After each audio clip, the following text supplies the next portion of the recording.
Je peux parler de la musique que je compose. J'appelle ça depuis quelque temps matériaux sonores pour sonate, piano, saxophone. Avant, j'avais marqué piano, cordes. Finalement, je me suis aperçu que le saxophone était tout à fait complémentaire de mon piano. Je ne joue pas moi-même de saxophone, mais j'ai filmé récemment des gens qui jouaient du piano au saxophone et ça m'a paru tout à fait compatible avec ce que je fais. Ce qui veut dire que la partie piano, c'est piano, et la partie vocale, que ce soit le sifflement ou que ce soit des formes de chant, en tout cas buccales, etc., tout ça serait en fin de compte la base de la partition pour le saxophone. Et donc par conséquent, euh, je pense qu'il est relativement facile de transposer les sons que je produis par la bouche, qui passent par ma bouche, pour l'instrument qu'est le saxophone.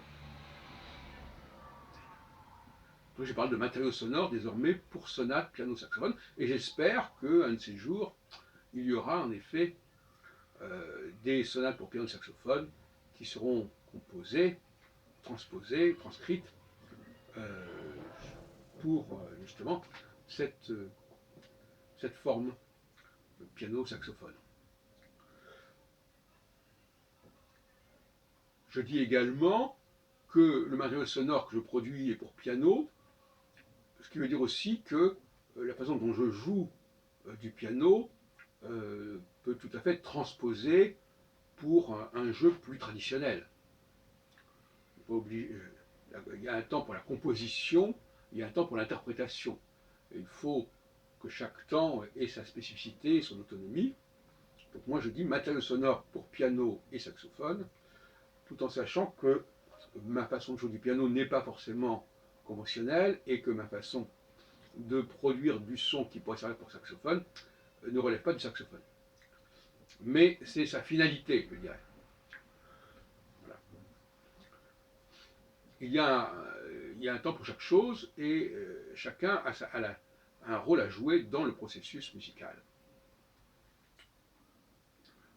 Je crois que c'est très important de comprendre qu'il y a une hiérarchie, il y a un ruissellement qui se produit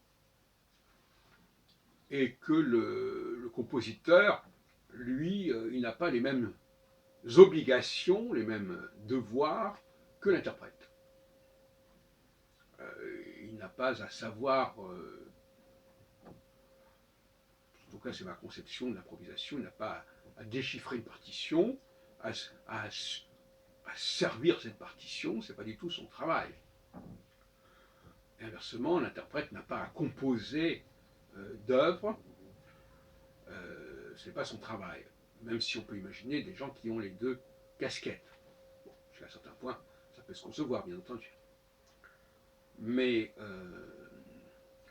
le compositeur, il doit avant tout produire le matériau, la matière première de sa propre musique, et éventuellement de la musique d'autres personnes qui, sans avoir cette capacité à produire, à générer ce matériau, sont capables en tout cas de le raffiner, de le retravailler, de le transposer. Voilà comment je conçois la vie intellectuelle musicale aujourd'hui. Et il serait quand même bon de ne pas exiger des uns ce qu'on peut exiger des autres, ni dans un sens ni dans l'autre. Je suis assez d'ailleurs favorable à ce que l'on forme des personnes à la dictée musicale. C'est-à-dire qu'ils soient capables, il paraît que ça se fait, qu'ils soient capables, quand on joue une musique, de la transcrire, de la noter pour tel et tel instrument, sans exiger que celui qui produit ce matériau le fasse lui-même. Parce que cette compétence n'est pas du même ordre. L'oralité reste le fondement même de toute créativité authentique. c'est la source. Après, on peut passer par l'écriture au sens littéral du terme, c'est-à-dire on écrit. Parce qu'on peut dire aussi que toute forme d'improvisation passe par une forme d'écriture. Bon, mais c'est écriture au sens mental du terme. Mais alors, passons à l'écrit, la transposition, pour des gens qui ne sont pas capables de transcrire directement à l'oreille. Donc voilà, on a déjà trois états. Le compositeur qui produit le matériau, le transcripteur qui va noter ce matériau, et donc va faire la transition entre l'oral et l'écrit, et puis l'interprète qui lui va partir de l'écrit pour revenir d'une certaine manière à l'oralité. Il y a une sorte de cycle comme ça qui se produit.